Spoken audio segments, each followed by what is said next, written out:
Today on StayCoppinKicks, we got a double dose of Bo Knows. So let's start playing. I'm the Raiders. I'm Bo Jackson. Bye-bye. See, Peter, he's too fast. You gotta tackle me. It's B. You gotta press B. I'm pressing B. He's too fast. Going over here? Going over here now?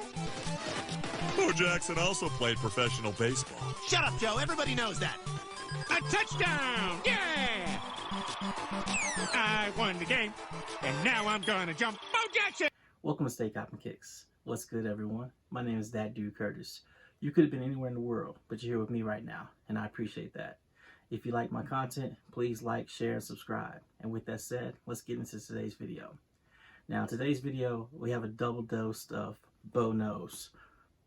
Now, if you couldn't tell by the intro video, Bo Jackson was a hugely important athlete in my life.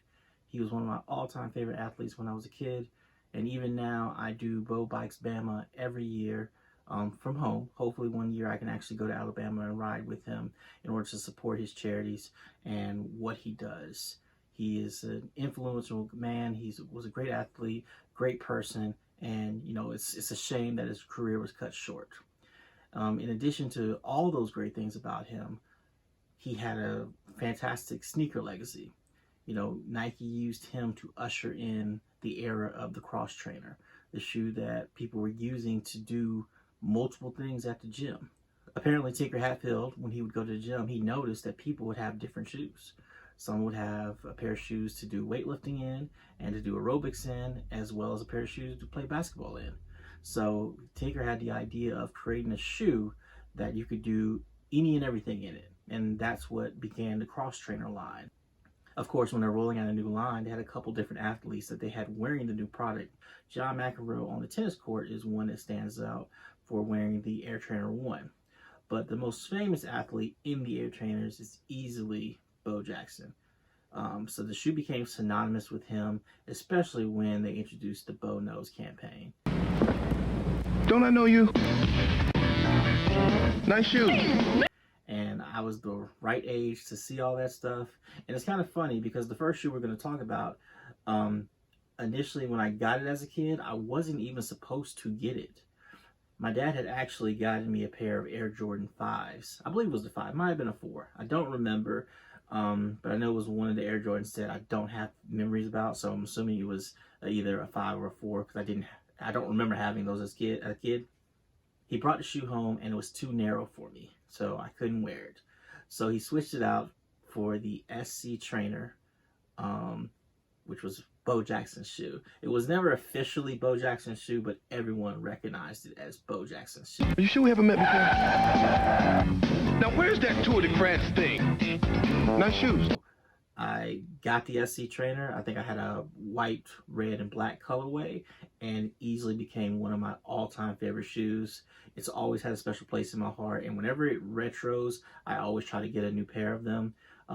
Right now in my collection, I have the Auburn pair, and I also have the Broken Bat pair, which the Broken Bat pair was actually a grail model for me for a long time, so I was glad to actually be able to get this. So the pair that we're looking at today is a new colorway, but it's actually a twist on a classic colorway. Now you'll see it advertised under the name of the classic colorway, which is Raiders. But this shoe is actually not the Raiders colorway. So let's take a look at it.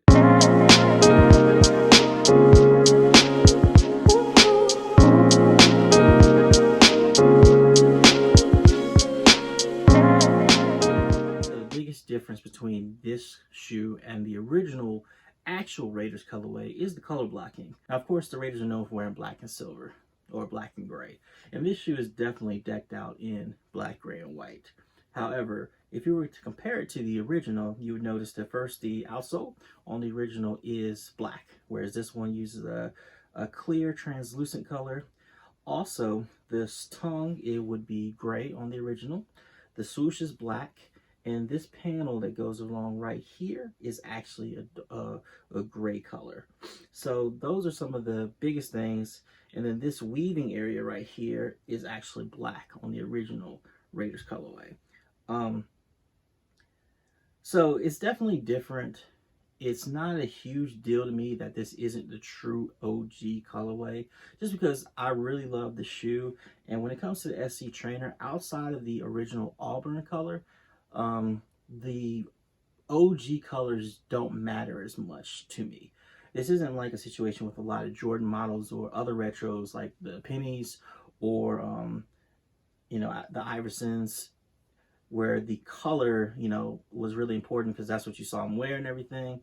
For me, Bo never wore this shoe on the field. He only wore it in commercials as well as when he was training. So the fact that the color isn't exactly one-to-one with anything doesn't bother me, because I just look, when it comes to the SC trainer, I look for colors that I like. So like, again, I get the Auburn color because he went to Auburn and it's a cool color to have, and I like to have the Raiders colorway. And if they ever release it again, I would love to have the original colorway I did have as a kid, just if I can find it. This shoe is the progenitor to a lot of the DNA of some of your favorite shoes from the 90s. From the padded collar, the cushioning setup, the toe design, everything on it was just fantastic, ahead of its time in a lot of ways. And I'm glad to see that Nike is still pushing this out. Again, it's easily one of my all-time favorite silhouettes. It's super comfortable, even when you compare it to today's standards. And it's a shoe that I really just love it. One of my favorite aspects of the shoe is that outsole. This waffle-like traction pattern was used on a lot of shoes during the 90s.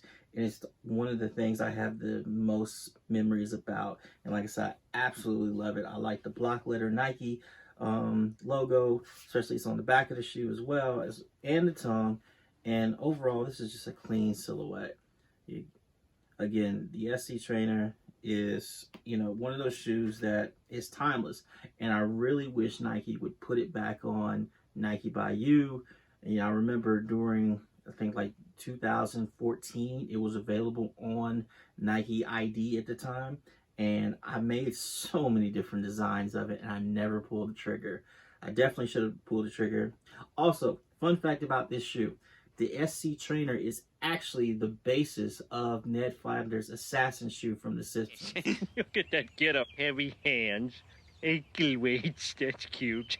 And, what? Assassins! A lot of people don't realize that. Oftentimes you'll see people making customs as assassins based off of other shoes and stuff. But the SC Trainer was actually the shoe that they were using, that the design was based off of. Now, the second shoe we're looking at today is a shoe a lot of people don't remember. This is a shoe that Bo Jackson did wear on the field, but he only wore it on certain games when they played on turf. So let's get into it.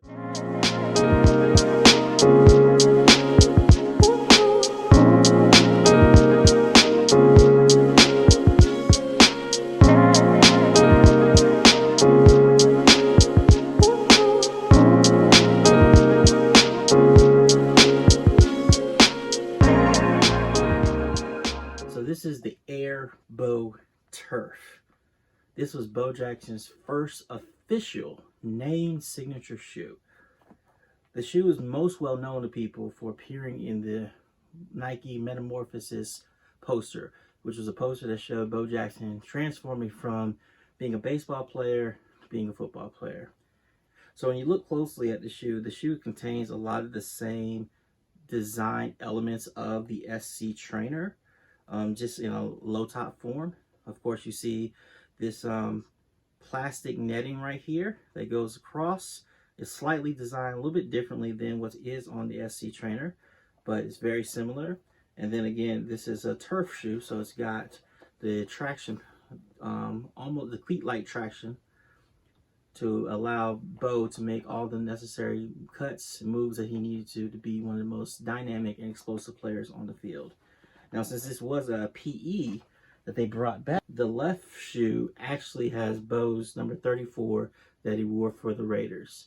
Now, again, this shoe he only wore in about half the games at the time because it was designed strictly for turf.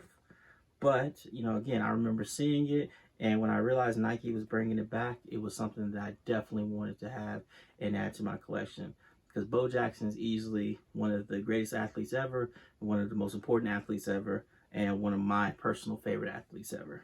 So what are your thoughts on these two Bo Jackson classics? This one has been brought back after 30 years of not being re-released. Sound off in the comments below. Let me know if you plan to pick up either or both models. If you're a fan of the SC Trainer, let me know what your favorite colorways are. If you're a fan of Bo Jackson in general, let me know what your favorite moments are from his career. Thank you so much for watching, and with that said, stay copping kicks. Sneaker boy, all about them sneakers, boy. Got all types you like, from Nike to Adidas, boy. Sneaker boy, all about them sneakers, boy. I keep a clean pair.